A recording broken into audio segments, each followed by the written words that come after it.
Belum semuanya disebut sebagai orang awam. Artinya,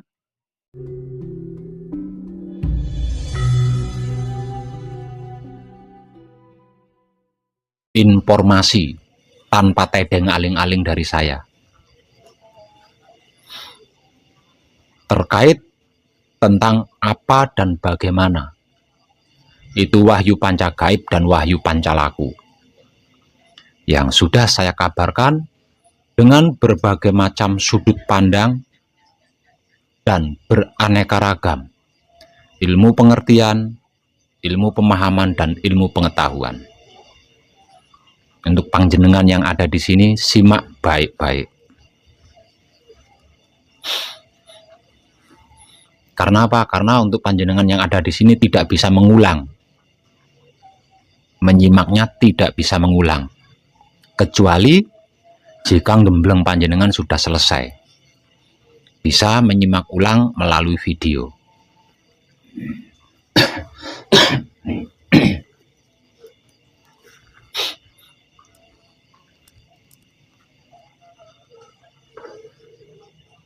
Dikarenakan penyampaian saya menggunakan berbagai macam sudut pandang dan beraneka ragam ilmu pengertian, ilmu pemahaman, dan ilmu pengetahuan, maka penjelasannya jadi panjang.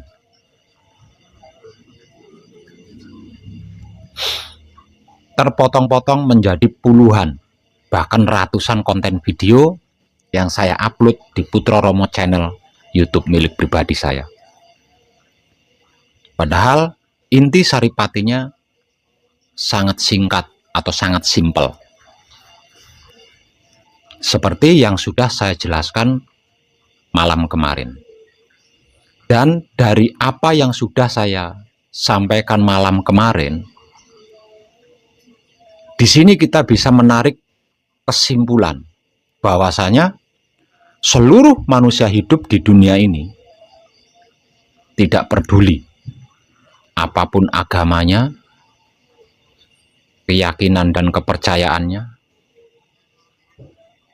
apapun suku bangsa, adat tradisinya, latar belakangnya, semuanya memiliki wahyu panca gaib dan wahyu pancalaku di dalam dirinya. Dikarenakan wahyu panca gaib adalah isi dari raganya setiap manusia yang masih hidup di dunia ini.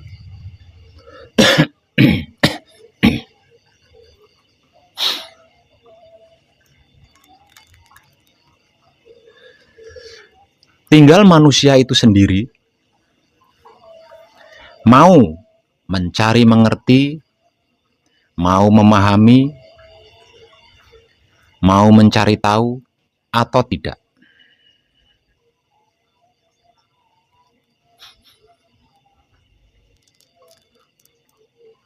Bagi yang sudah mengerti, bagi yang sudah memahami, bagi yang sudah mengetahui,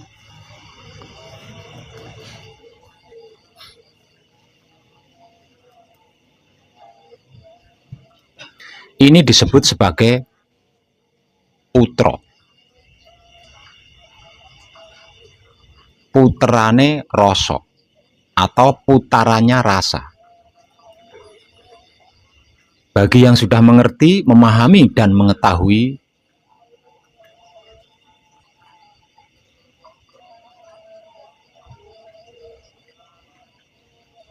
lalu mengkajinya,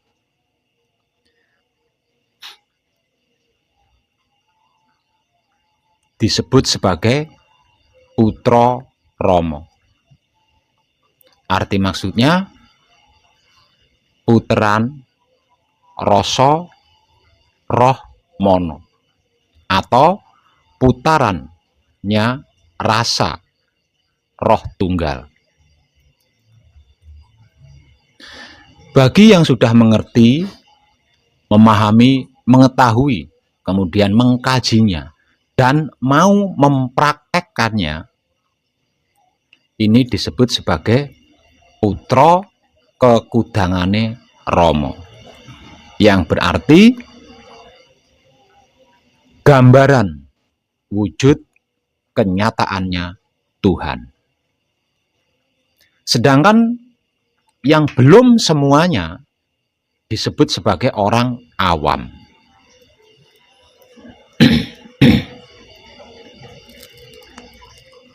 Artinya, disadari atau tidak disadari, suka atau tidak suka, percaya atau tidak percaya, setiap manusia hidup di dunia ini memiliki wahyu pancagaib.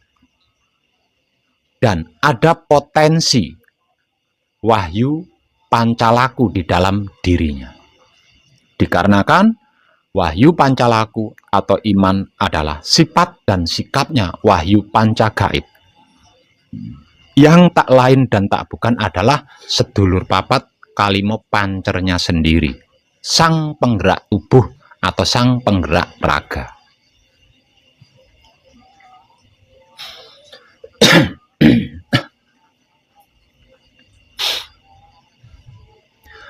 Lah, wahyu pancagaib dengan sifat dan sikapnya wahyu pancagaib, yaitu wahyu pancalaku atau iman, inilah yang dimaksud puncak-puncaknya puncak, inti-intinya inti, sari-sarinya sari,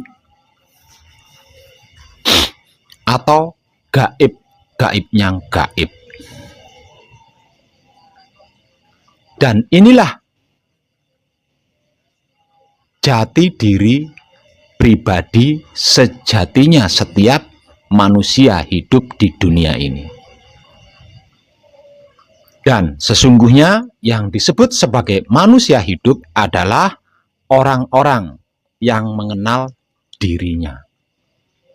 Yang berarti maksud mengenal wahyu pancagaib dan sifat sikapnya wahyu pancagaib itu sendiri, yaitu wahyu pancalaku atau iman. Berarti sesungguhnya siapapun dia yang belum mengenal diri, yang berarti tidak mengenal wahyu pancagaib dan sifat sikapnya wahyu pancagaib itu sendiri, yang secara spiritual juga disebut-sebut sebagai tidak atau belum mengenal Tuhannya, sesungguhnya itu masih belum manusia hidup dan tidak bisa disebut manusia hidup.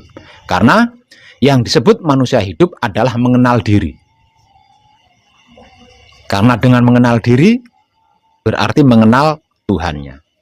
Mengenal diri yang dimaksud mengenal jiwa dan hidupnya, yang berarti mengenal wahyu pancagaib dan wahyu pancalaku. Jika belum mengenal ini atau tidak mengenal ini, maka belum bisa disebut atau dikatakan sebagai manusia hidup, melainkan mayat hidup. Lah, mayat hidup inilah yang tidak bisa baik di dalam kehidupannya di dunia.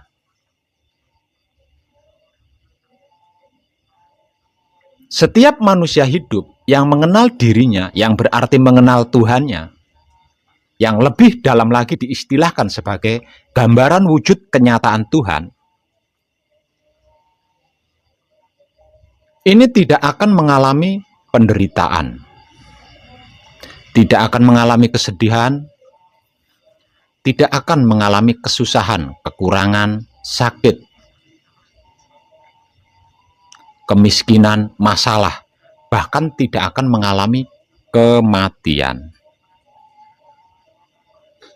Saya ulang, sesungguhnya yang disebut sebagai manusia hidup, yang berarti mengenal diri, mengenal Tuhannya, mengenal wahyu pancagaibnya, itu tidak akan mengalami penderitaan, tidak akan mengalami kesedihan, tidak akan mengalami kesusahan, kekurangan, kesakitan, masalah, bahkan tidak mengalami kematian.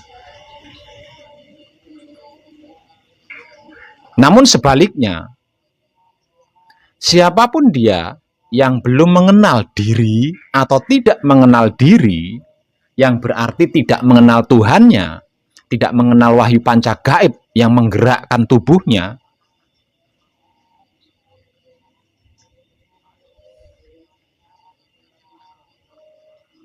bukan cuma mengalami penderitaan, kesusahan, kekurangan, masalah, dan kematian, tapi juga mengalami kehancuran yang tiada hentinya, yang tiada habisnya, sampai berhasil menyelesaikannya. Jika dirinya sendiri tidak bisa menyelesaikannya, setelah dia mati, hancur, maka masalah-masalah, penderitaan-penderitaan, penyakit, dan bla bla itu tadi akan diteruskan oleh anak cucu keturunannya.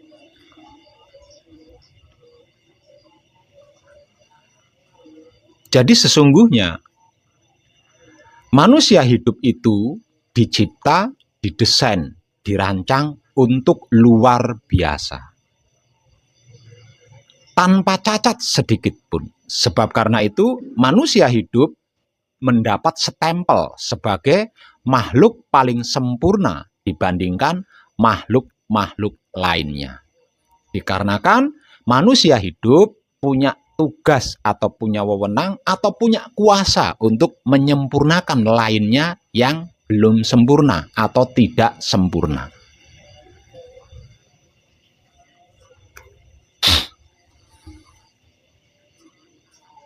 Saya ulang, simak baik-baik.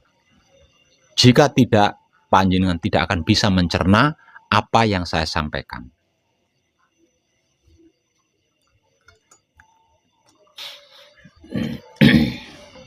Dan luar biasanya manusia hidup ini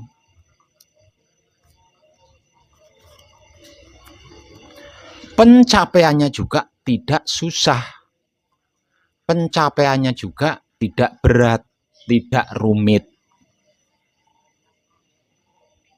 Karena apa? Karena tidak menggunakan tirakat, tidak menggunakan puasa, tidak menggunakan bertapa, tidak menggunakan ube rampe, tidak menggunakan uang.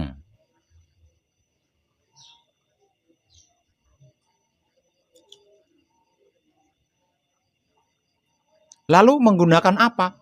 Hanya menggunakan kebaikan atau kebajikan, bukan yang lain.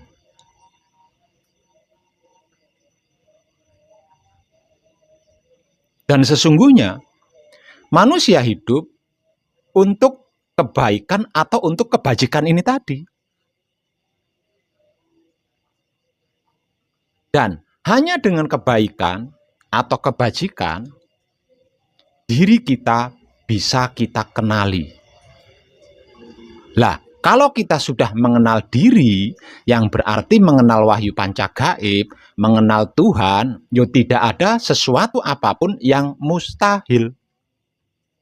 Nah, kalau tidak ada sesuatu apapun yang mustahil, tidak ada yang rumit, yang berat, yang tidak bisa kita lakukan itu nggak ada. Semuanya bisa kita lakukan. Dan apapun yang kita lakukan itu atas kuasa Tuhan. Dikarenakan apapun kelakuan kita adalah atas kuasa Tuhan, maka apapun yang terjadi menjadi sempurna.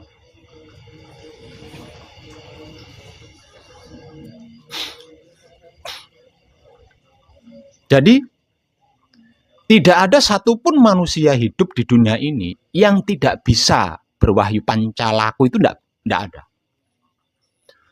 Sesungguhnya setiap manusia hidup di dunia ini, apapun latar belakang agama, keyakinan, dan bla-blanya, itu pasti bisa pasrah kepada Tuhan. Pasti bisa menerima keputusan Tuhan. Pasti bisa mempersilahkan kuasa Tuhan. Pasti bisa merasakan kenyataan Tuhan, dan pasti bisa menebar cinta kasih sayang Tuhan. Itu pasti setiap manusia hidup. Hanya dengan seperti itu,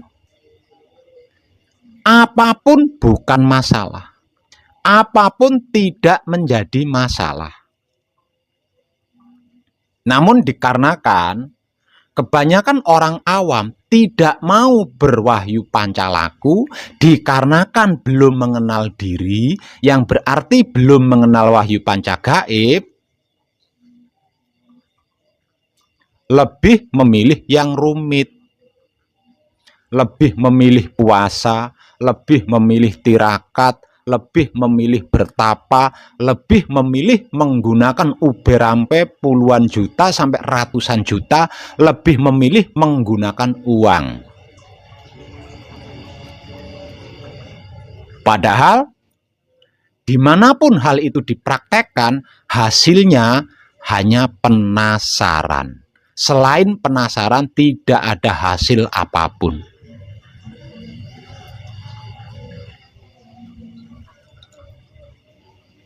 Dengan seperti itu, yang tadinya punya satu masalah menjadi punya 2-3 masalah. Yang tadinya punya satu penyakit menjadi memiliki 2-3 penyakit, dan lain sebagainya.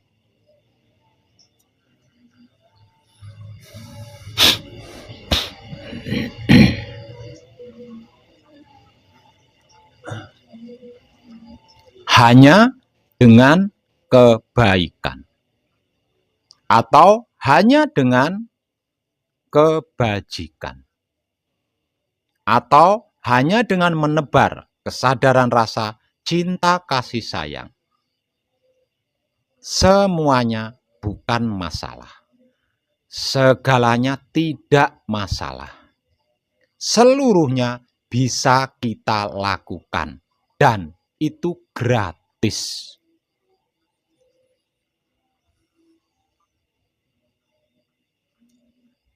Tidak percaya? Mari kita buktikan bersama.